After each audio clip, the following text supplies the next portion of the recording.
teman-teman, kembali lagi di channel YouTube saya Yusra Usman Al-Gayami. Dalam kesempatan kali ini kita akan ngobrol dengan sosok inspiratif Zulfikar Ahmad, seorang penelusur dokumen dari daerahnya, Dataran Tinggi Gayo Provinsi Aceh yang ada di Belanda. Jadi dari hasil penelusuran beliau, tulisan beliau, banyak sekali fakta baru yang tidak diketahui masyarakat Gayo, baik yang ada di Gayo maupun di perantauan. Dan ini membukakan mata orang Gayo, ternyata besar sekali sejarah orang Gayo itu sebelumnya. Apa yang memotivasi Zulfikar Ahmad ini menelusuri dokumen-dokumen ini, kemudian apa saja temuan-temuan beliau, kegiatan beliau sehari-hari. Mari kita ngobrol dengan Zulfikar Ahmad. Assalamualaikum, Bang. Waalaikumsalam warahmatullahi wabarakatuh. Apa kabar, Bang? Ya, alhamdulillah, ya baik, sehat semuanya, walaupun sekarang di Gayo agak mendung ini. Ya, musim hujan terus. Ini udah sekitar seminggu lah nggak hujan ini, seminggu atau 2 minggu lah udah nggak hujan, ini baru hujan lagi ini. Ya, sejak semalam. Tapi lagi musim kopi kah, durian? Durian. Durian ya. Ya, biasanya akhir Januari sampai dengan April itu Gayo panen durian, terutama untuk dataran rendahnya. Iya. Gayo yang dataran rendah ya. Kalau tinggi kan kopi ya. Gayo dataran rendah. Kalau tinggi kopi. Nah, ini Bang Jul, apa yang mendasari Bang Jul untuk menelusuri dokumen-dokumen Gayo ini yang ada di Belanda? Ya, baik. Jadi itu diawali sebenarnya sudah cukup lama tertarik dengan segala sesuatu tentang Gayo. Dulu mulai dari kecil saya dulu sering bertanya-tanya, saya suka dengar cerita. Jadi pada saat saya kecil dulu, mama saya itu suka bubukkan saya dengan berbagai macam dongeng. Dan kebetulan mama tahu banyak tentang cerita-cerita Gayo. Itu sebenarnya awal ketertarikan. Sehingga apa saja cerita tentang Gayo ketika itu menjadi salah satu perhatian saya lah. Walaupun saya tidak begitu mendalami tentang Gayo pada saat itu. Kira-kira di sekitar tahun 2014, itu kurang lebih,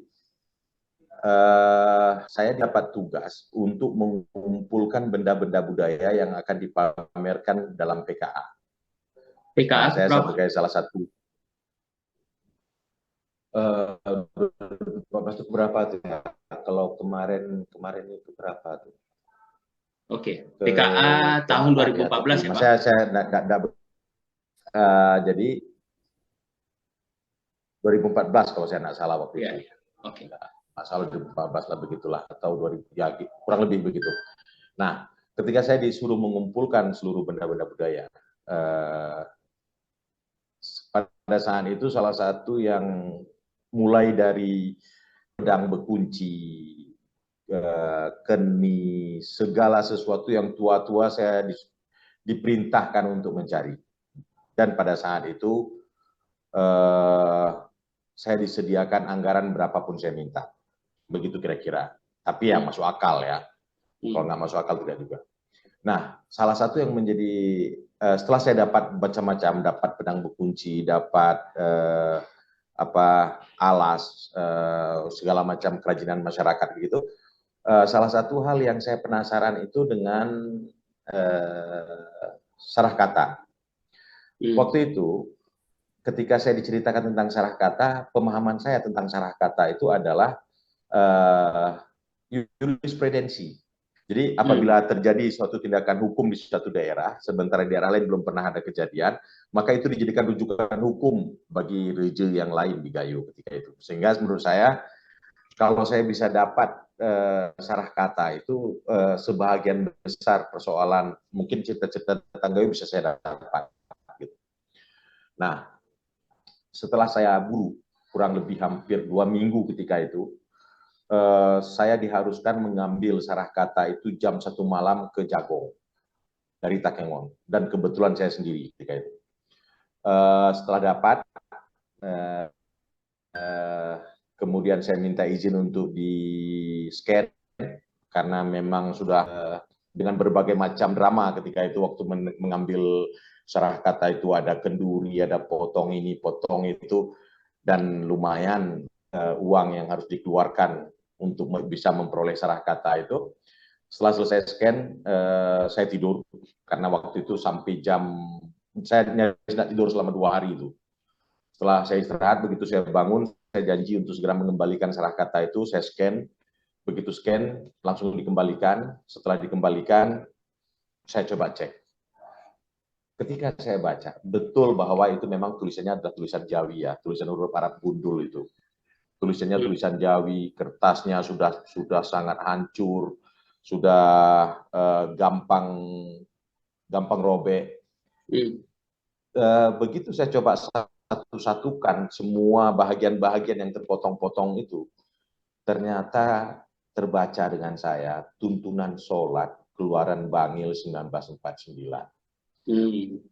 Isinya? Tentu saja saya sangat kecewa. Ya. Isinya Ya? ternyata itu tidak saya teruskan. Isinya itu terus saya tidak teruskan lagi melakukan pengeditan untuk untuk apa yang saya scan yang katanya sarah kata itu. Kemudian saya juga dikomplain habis-habisan oleh kepala Bapeda, kenapa saya bisa sampai tertipu seperti itu. Itu membuat saya sangat sedih, karena saya sudah berusaha sekuat tenaga dengan segala macam daya upaya, tapi ternyata hasilnya saya ketipu dan saya kena marah.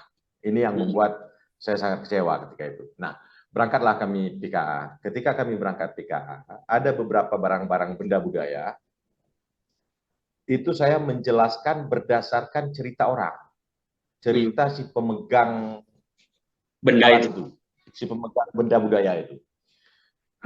Termasuk salah satu benda budayanya itu adalah tongkat emas putih,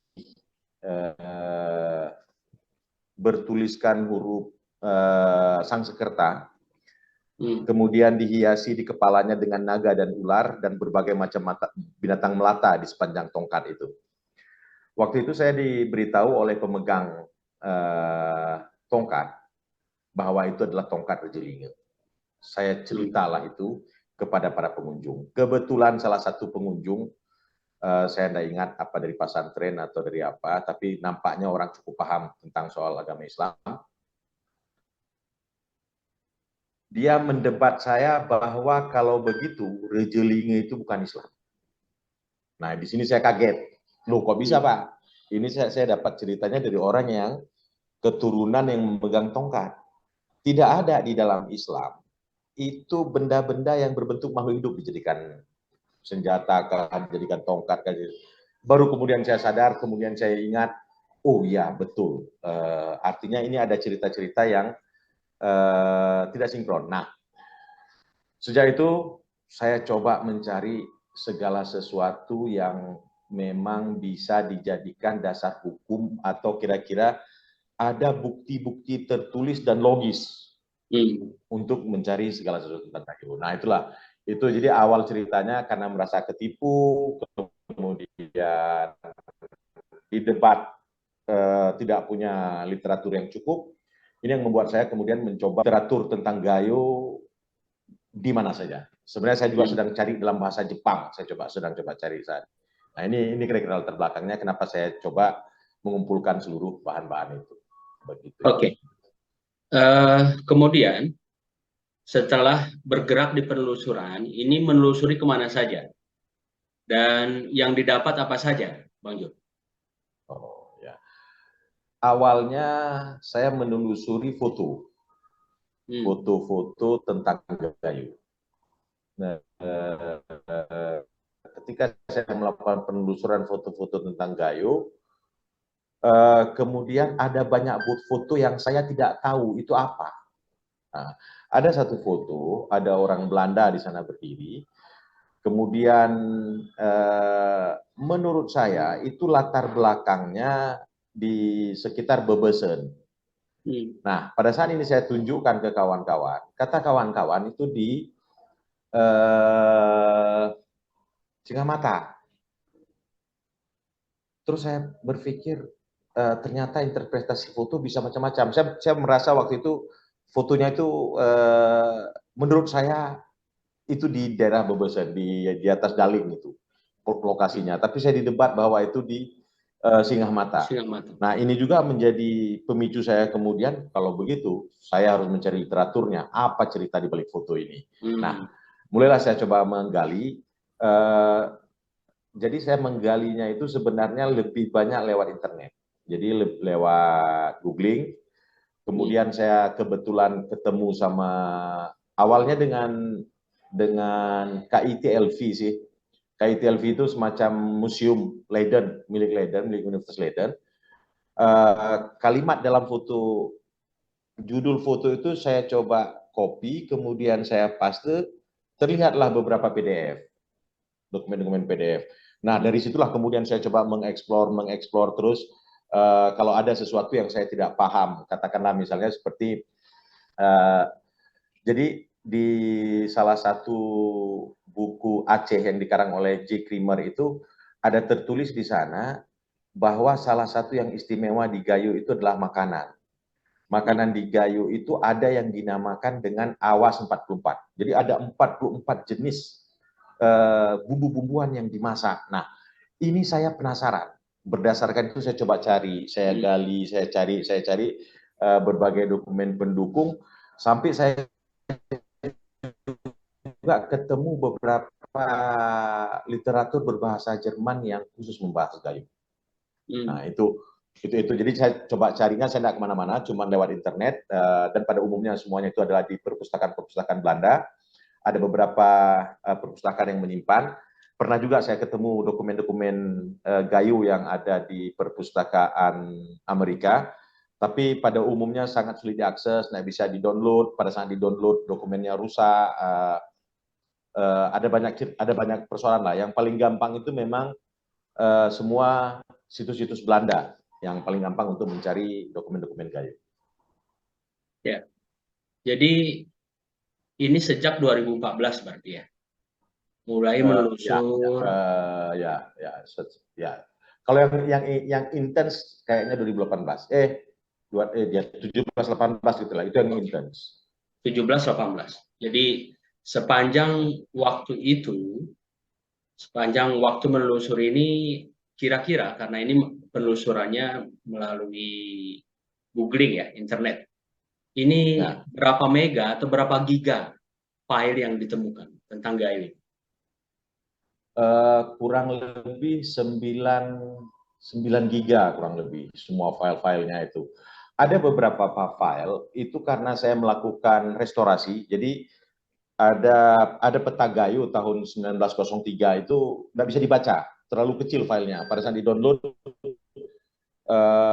nggak terbaca semua kalimat-kalimatnya. Nah, ini saya melakukan restorasi image, saya memperbaiki image-nya itu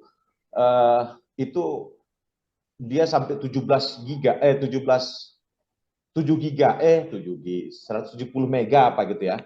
Itu yang baru bisa dia terbaca. Nah, ini ada beberapa dokumen yang saya coba restorasi dengan menggunakan aplikasi-aplikasi pengolah gambar gitu, supaya bisa dapat jelas informasinya.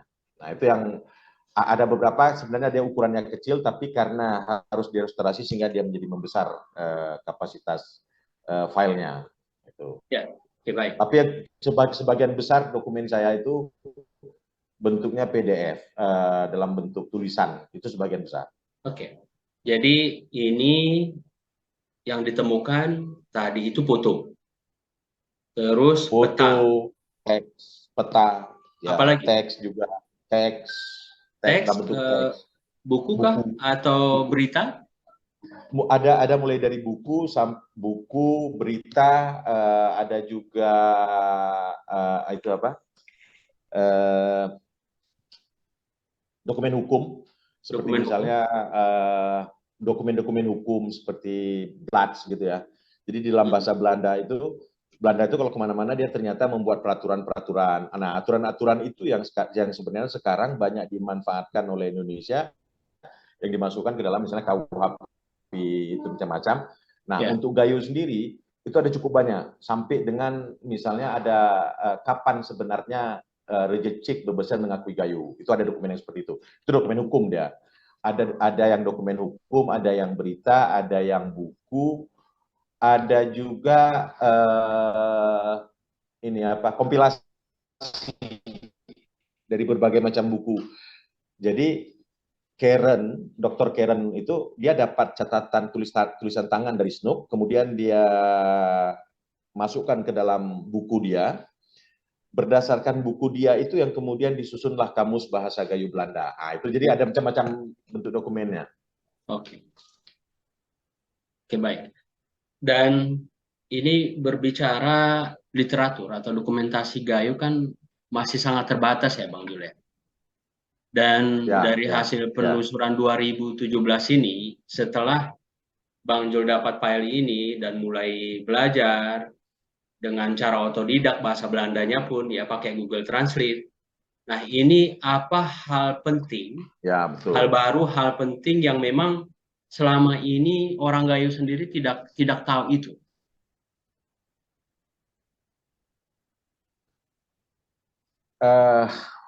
Gayo punya banyak harta. Itu apa ya? Harta tidak selalu dalam bentuk uang ya. Harta tidak selalu dalam bentuk intangible. Saya baru tahu bahwa misalnya kehidupan orang Gayo itu dipengaruhi oleh hutan. Hutan itu menjadi bahagian penting bagi kehidupan masyarakat Gayo. Kemudian saya tahu ada berbagai macam benda-benda budaya, katakanlah seperti misalnya untuk gelang saja ada sekian banyak jenis gelang di Gayo, kemudian yang orang nggak tahu, kemudian seperti misalnya juga penghias kepala itu ada berapa banyak di Gayo, itu hal-hal yang penting bagi saya. Kenapa begitu? Ekonomi Gayo sebenarnya punya potensi cukup besar. Ya. Kalau kita sekarang cerita tentang kopi Gayo, Gayo itu adalah budaya. Nah, Gayo itu milik kita. Ketika kita tidak bisa mengidentifikasikan dengan jelas apa itu Gayo, maka harta kita akan hilang. Di Tawar Sedenge itu dinyanyikan berbagai macam kekayaan Gayo. Di sana uyem, kupi, baku, kemudian borklieten, itu semua sebenarnya adalah potensi Gayo yang bisa dimanfaatkan oleh orang Gayo untuk bisa meningkatkan kesejahteraannya dari dulu, sekarang, bahkan ke masa yang akan datang. Mari kita lihat beberapa contoh ya. Ada seorang wartawan Belanda, wartawan perang. Dia menuliskan bahwa Aman Nyerang itu punya segalanya di dalam hutan. Ini Aman Nyerang siapa? Aman Nyerang ini salah satu pahlawan Gayo yang berperang sama Belanda kurang lebih sekitar 20 tahun, mulai 1902 sampai 1922. Dia tidak pernah bisa ditangkap karena hutan Gayo itu membackup kehidupannya. Makanannya ada di sana, segala macam ada di sana. Saya sempat bertanya kepada Faujan Ajima sebagai salah satu panglima GAM daerah Linge. Saya bertanya bagaimana dia hidup di hutan. Ternyata mereka juga mampu bertahan hidup di hutan Gayo, yang artinya hutan Gayo itu punya sangat banyak keanekaragaman hayati yang bisa dimanfaatkan. Ya, mari kita lihat. Kita kenal dengan sarden ya, kita kenal dengan ikan kaleng. Ikan kalengnya ada kuahnya, ada tomatnya, ada segala macam. Tapi kita lupa mengalengkan masam jing. Masam jing salah satu bumbunya ada dua bumbu yang berasal dari hutan Gayo. Salah satunya adalah gegara. Lihat kekayaan hutan Gayo gitu. Nah, jadi ada banyak kekayaan lain yang sebenarnya kita bisa gali. Tidak hanya bukan hanya kopi yang bisa kita manfaatkan yang berbasis Gayo.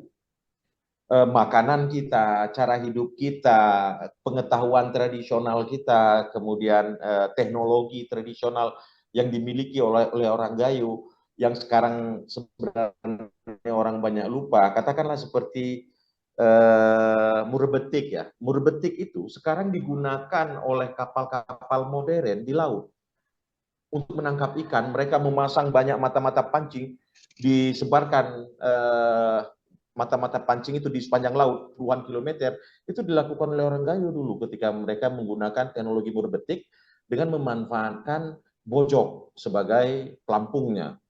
Jadi ada banyak teknologi, ada banyak pengetahuan, ada banyak eh, apa makanan Gayo yang sebenarnya ini bisa diangkat sebagai sumber kehidupan orang Gayo seperti dulu. Hanya saja ini barangkali belum dimanfaatkan. Ini yang membuat saya tertarik untuk bisa terus melakukannya, bukan hanya sekedar sejarah dan cerita sebenarnya. Ada hal-hal lain yang saya ingin agar ini bisa dimanfaatkan. Katakanlah seperti kita pernah menggarap Upuh Kiu itu. Nah, Upuh Kiu ketika saya bertanya kepada banyak orang, memang tidak ada satu orang pun yang sangat sedikit orang yang tahu tentang teknologi tenun. Kalau kita telusuri, ternyata teknologi tenun Gayo itu lebih tua dari teknologi tenun yang ada di Karu. Nah, ini kan harta kita yang hilang, yang sebenarnya bisa kita manfaatkan ke depan, itu saya kira. Ya, ini tadi menarik dengan istilah harta yang hilang. Dan dari hasil penelusuran ini, apalagi yang hilang, yang sekarang tidak ada dari hasil penelusuran ini, ternyata di masa lalu ini kaya sekali Gayo ini. Mbak. Salah satu untuk mempertahankan Gayo itu bahasa.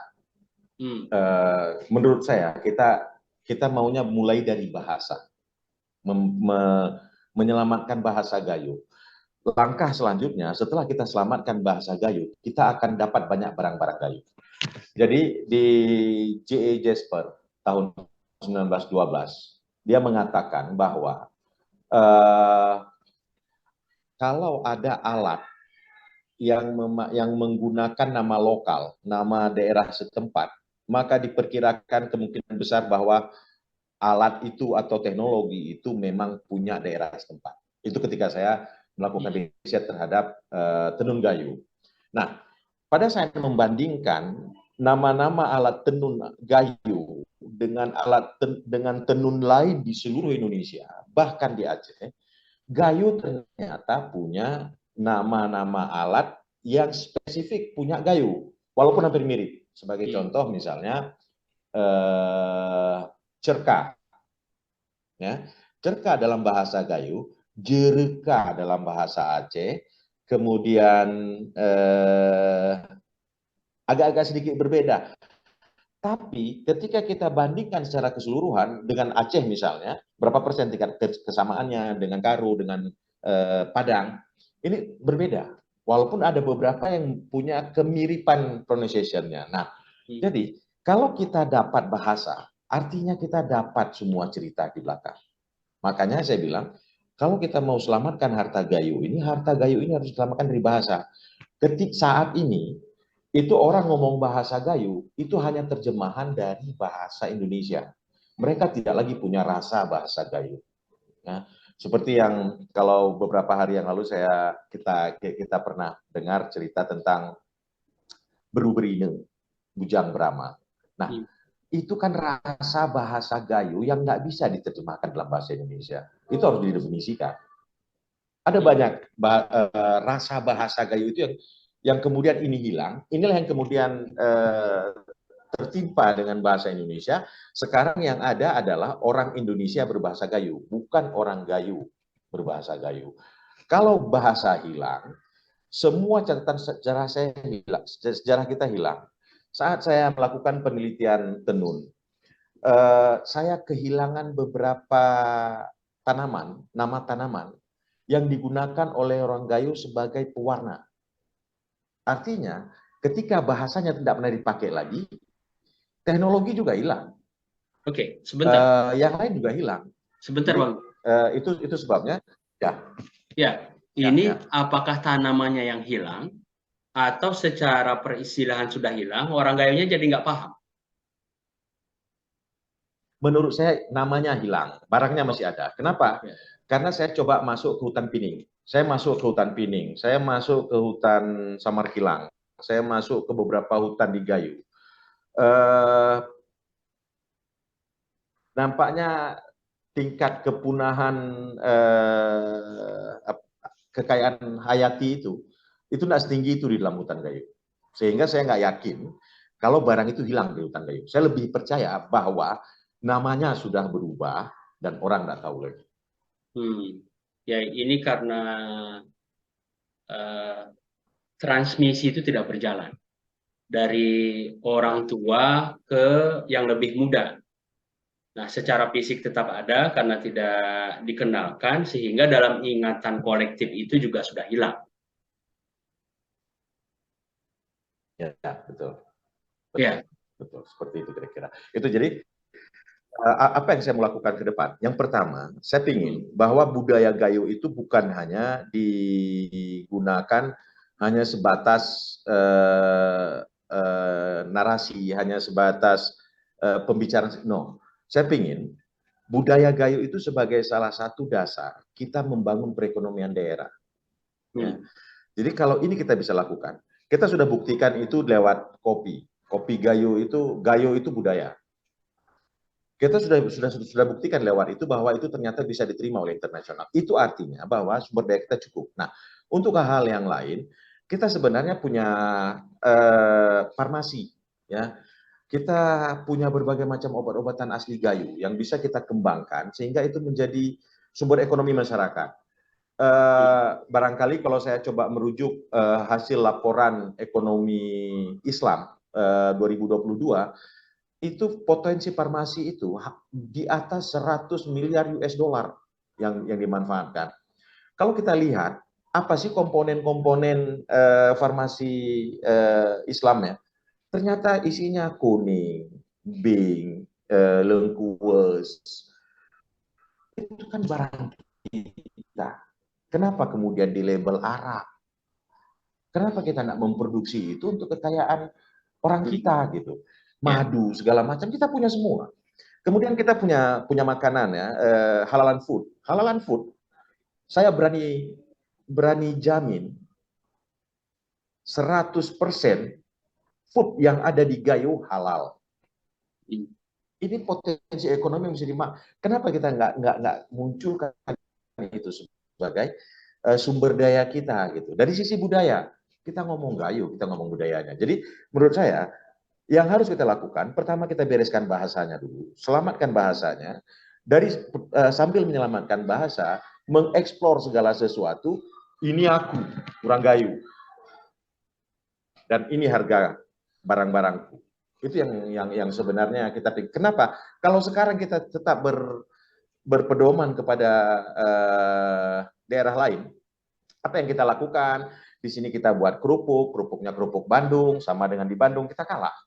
Sekarang kita produksi bajunya baju muslim, kemudian kita tiru yang punya Padang, kita kalah.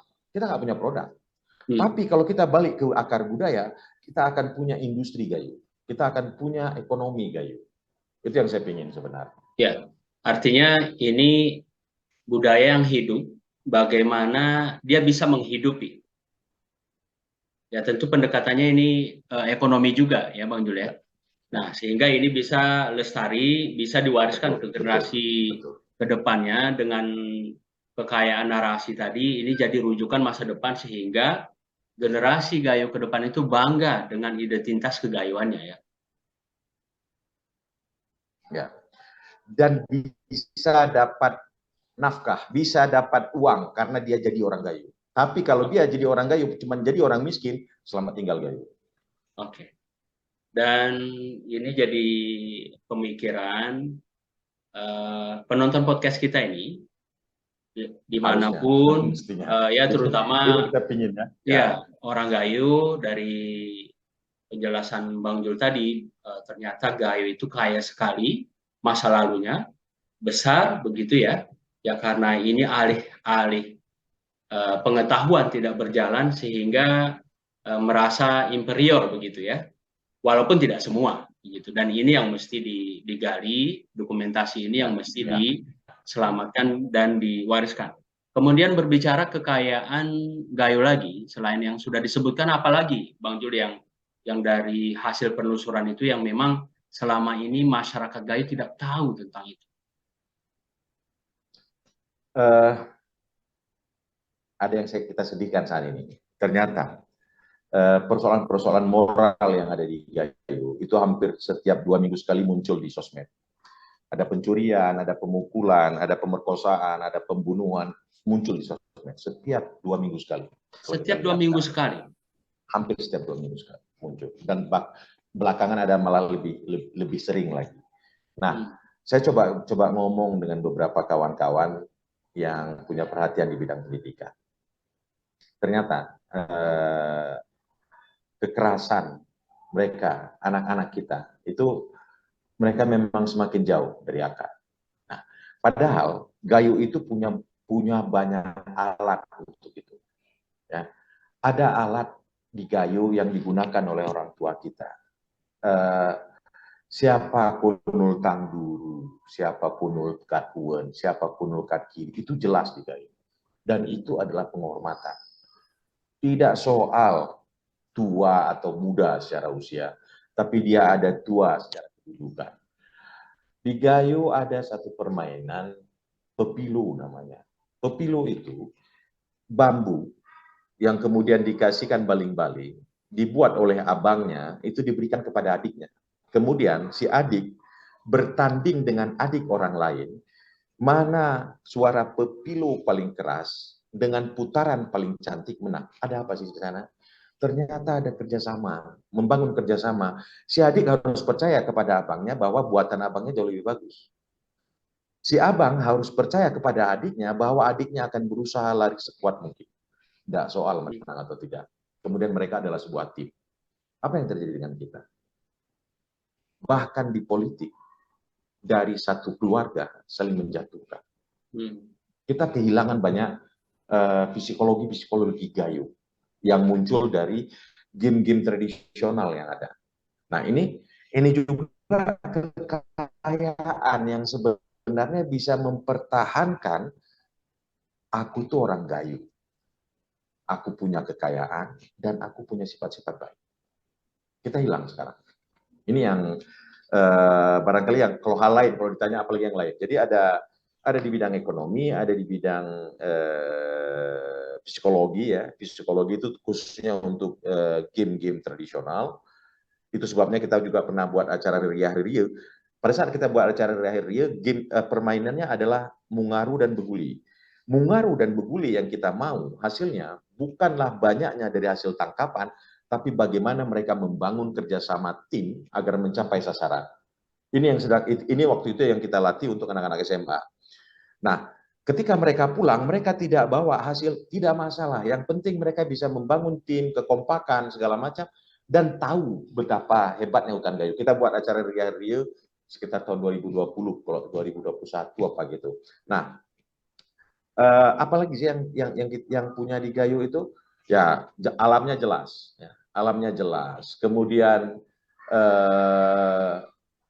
walaupun ada sesuatu yang kita memang harus rubah, seperti misalnya meniru.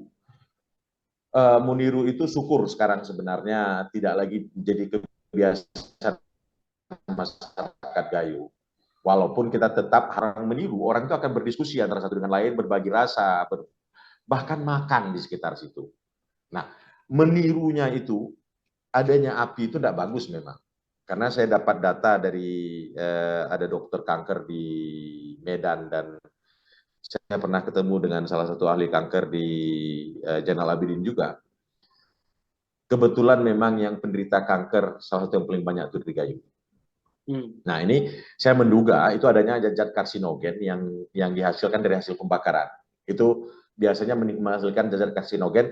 Jadi kita juga suka makan ikan panggang, suka manggang jagong, macam-macam. Ini barangkali pemicu. Oke, itu oke kalau tidak ada. Tapi maunya suasananya tetap ada. Kenapa?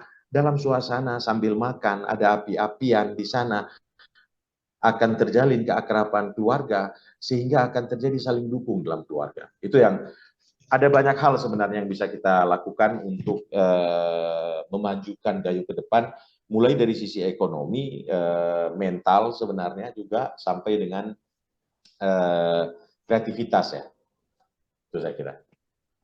Ya, ini Bang Jul sendiri backgroundnya secara pendidikan sejarah. Itu dia.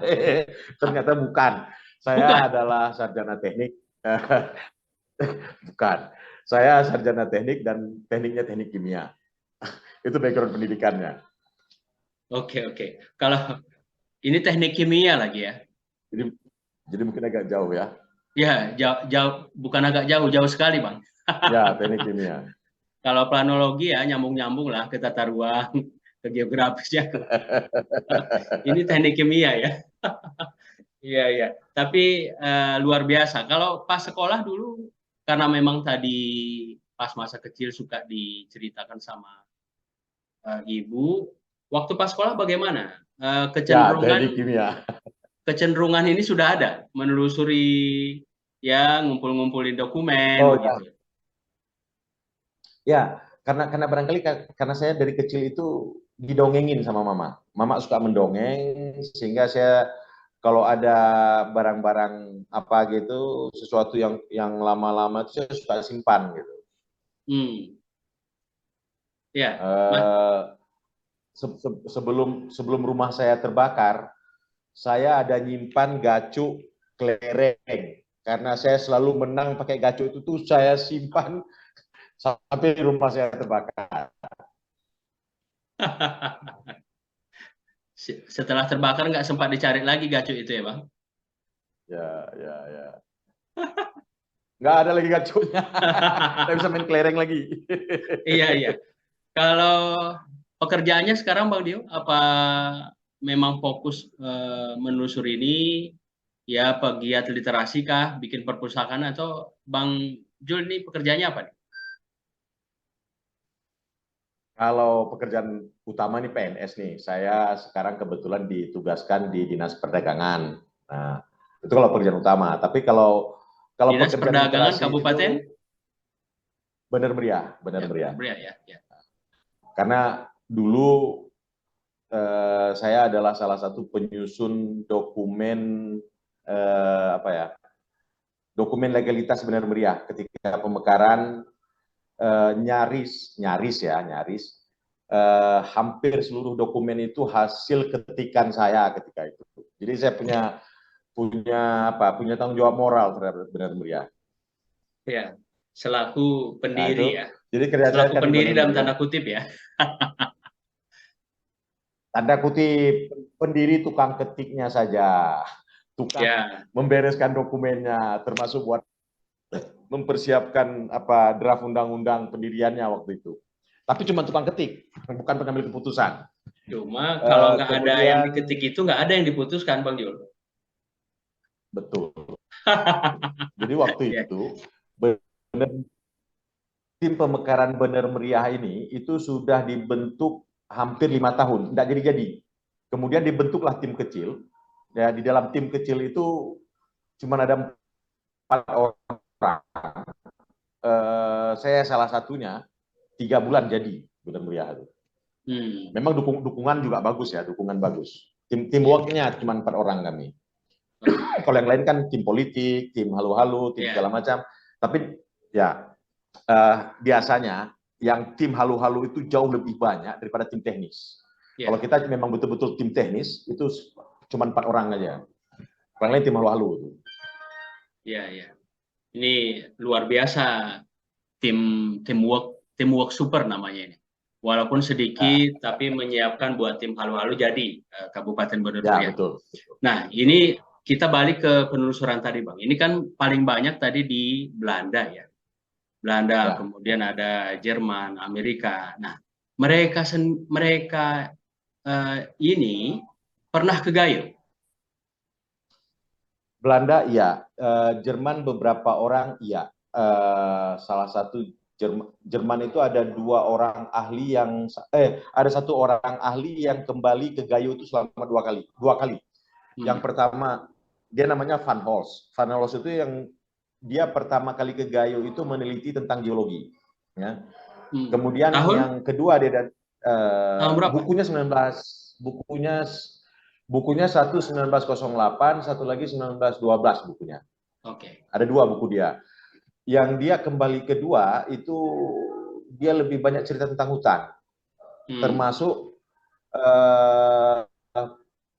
orang Gayo itu punya teknologi menangkap hewan-hewan besar dalam keadaan hidup. Bisa nangkap badak hidup, bisa nangkap gajah hidup. Nah, yang menarik ketika soal gajah ini, saya pernah baca di literatur bahwa di seluruh dunia kerajaan Aceh lah satu-satunya yang bisa mengekspor gajah dalam keadaan hidup. Nah, saya sedang cari hubungan, apakah gajah hidup itu cuma bisa ditangkap oleh orang Gayo atau oleh seluruh orang Aceh? Iya, iya. Karena itu yang kemudian diekspor ke India, ke Thailand, yang kemudian pada saat itu dijadikan sebagai kendaraan perang. Di Aceh sendiri, Sultan Iskandar Muda itu punya gajah sampai 175 ekor. Ya. Nah, itu ya, oke, yang itu. Nah, jadi orang-orang yang pernah datang itu ada juga orang Eropa lain. Dia berwisata sebenarnya ke Gayo. Itu dia juga pernah menulis tentang Gayo. Jadi mereka menulis tentang Gayo itu ada yang memang melakukan riset, tidak terkait dengan politik, seperti Van Holst itu dia betul-betul riset. Kemudian ada beberapa orang juga yang melakukan riset langsung ke Gayo, sehingga tulisan-tulisan mereka itu memang secara akademis bisa dipertanggungjawabkan gitu. Oke. Kebanyakan memang yang menulis itu adalah orang Gayo dan urusannya ada yang urusan militer, ada yang non militer. Gitu. Oke, itu yang Jerman. Kalau Belanda sendiri sejak kapan sampai kapan di Gayo? Belanda sebenarnya mengintai Gayo itu di akhir 1800-an ya. Itu dia udah mulai mengintai Gayo. Hanya saja dia nggak paham tentang Gayo. Jadi setiap kali, jadi rencananya begini, Van Holst itu Gubernur Jenderal Belanda di Aceh waktu itu mereka ingin eksplor dataran tinggi untuk menanam karet dan teh, itu rencananya. Awalnya itu rencananya. Jadi sudah diketahui ada dataran tinggi, tapi mereka belum masuk, mereka baru ketemu orang Gayo di Langsa dengan di Melabu. Itu mereka ketemu, mereka wawancara orang Gayo yang datang ke Langsa dan Melabu untuk berdagang. Tapi mereka mendapat informasi yang keliru tentang Gayo. Mereka mengira bahwa pemerintahan sosial di Gayo itu sama seperti pemerintahan sosial di Aceh. Nah, berdasarkan pemahaman itu, Van Holst ingin membangun jalan raya dan rel kereta api. Untuk membangun jalan raya dan rel kereta api ini, Belanda itu minta izin kepada seluruh reje yang ada di Gayo. Maka targetnya waktu itu adalah rejenya Reje Bukit, Reje Linge, Cik Bebesen, Siah Utama, Reje Siah Utama, di Nosar ya. Kemudian Nosar, Siah Utama itu di Nosar, Petiamang. Nah, dari 5 target mereka cuma ketemu 4. Mereka nggak ketemu dengan Reje Linge dan Reje Petiamang. Mereka ketemu. Yang ketemu mereka ajak ngomong. Jadi pada saat mereka tanya siapa reje di satu kampung, karena masyarakat udah tahu siapa Belanda ini dan apa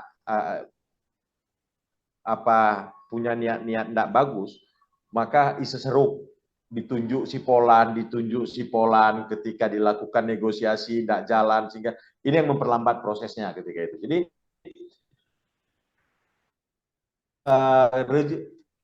Belanda ya, gitu kira-kira. Gimana Bang? Jadi memperlambat negosiasi?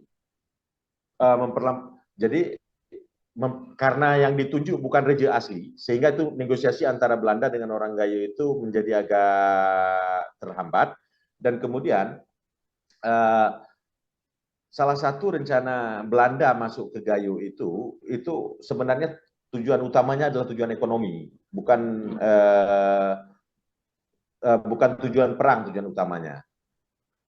Nah, walaupun seluruh Indonesia juga persoalannya ekonomi ya, VOC itu kan ekonomi juga, cuman Ya. berbeda dia, berbeda, eh, politiknya berbeda.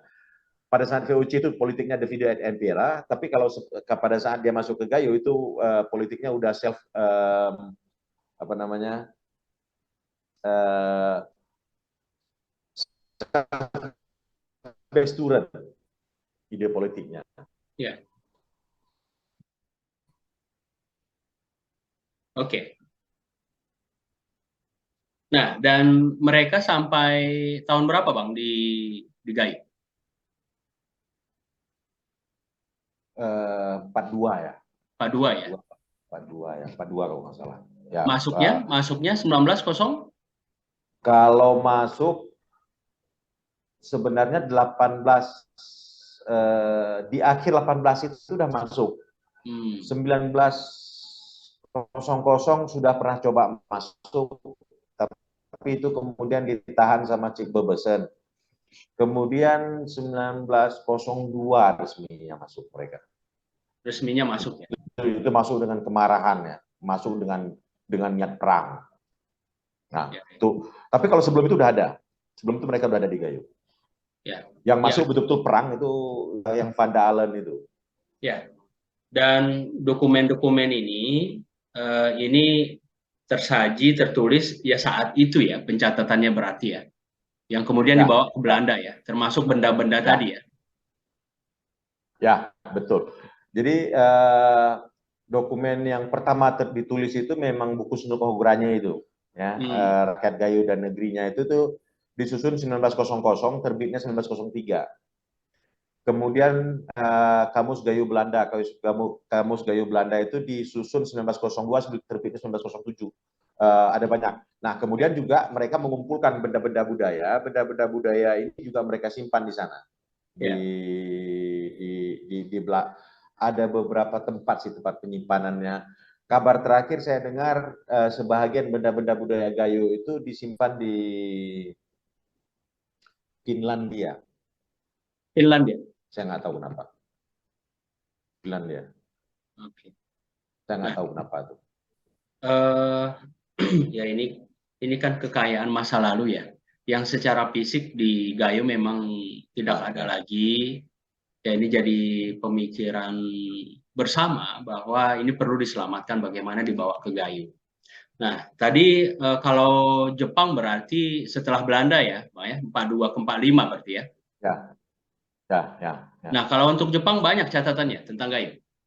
Saya belum dapat karena saya tidak tahu apa sebutan Jepang. Sedang saya cari sebenarnya. Saya sedang coba telusuri gitu ya. Apa sih sebutan Jepang untuk Gayo gitu. Tapi memang karena Jepang waktu itu menguasai Asia itu kan dengan pasukan yang sangat besar ya, sehingga memang mereka konsentrasinya perang. Jadi karena mereka konsentrasinya perang, kemungkinan besar mereka memang tidak sempat tulis. Sekali masuk di beberapa titik pada tanggal yang sama, mereka mengirim ribuan tentara. Jadi memang nggak sempat mereka urus budaya. Ya, karena memang perang ya. Kalau Belanda tadi kan ada lebih motif Perang. ekonomi ya. Ekonomi ya. Oke. Oke, baik, Bang Jul, ini luar biasa ceritanya, banyak sekali informasi dan pengetahuan baru yang didapat. Ini sebagai penutup pesan nih buat Bang Jul, buat penonton podcast kita ini. Ini kan banyak sekali yang nonton berbagai daerah, terutama anak-anak muda, terutama anak-anak Aceh, lebih khusus lagi anak-anak Gayo yang milenial, Gen Z, Post G. Nah, terkait kekayaan intangible ini. Silakan. Ya, saya mulai dari pesan ya. Saya mudah-mudahan semua orang yang belajar tentang tulis tentang Gayo menulis dengan dengan dasar-dasar akademis, dengan dasar-dasar yang bisa dipentang Gayo, yang itu tidak bisa dipertanggungjawabkan secara akademis, yang akhirnya itu hanya menyesatkan saja dan ujung-ujungnya cuma mengecilkan arti Gayo dan tidak bisa diteliti. Daerah yang punya riset and development-nya paling tinggi, itulah daerah yang paling banyak terjadi investasi. Selama kita tidak bisa melakukan riset and development terhadap daerah kita dengan yang dapat dipertanggungjawabkan secara saintifik, maka daerah kita tidak akan menjadi daerah sasaran investasi dan akan sangat sulit berkembang. Jadi pesannya satu, ayo kita jujur, bisa dipertanggungjawabkan, ada dasar. Itu saya kira, Yus. Oke, baik.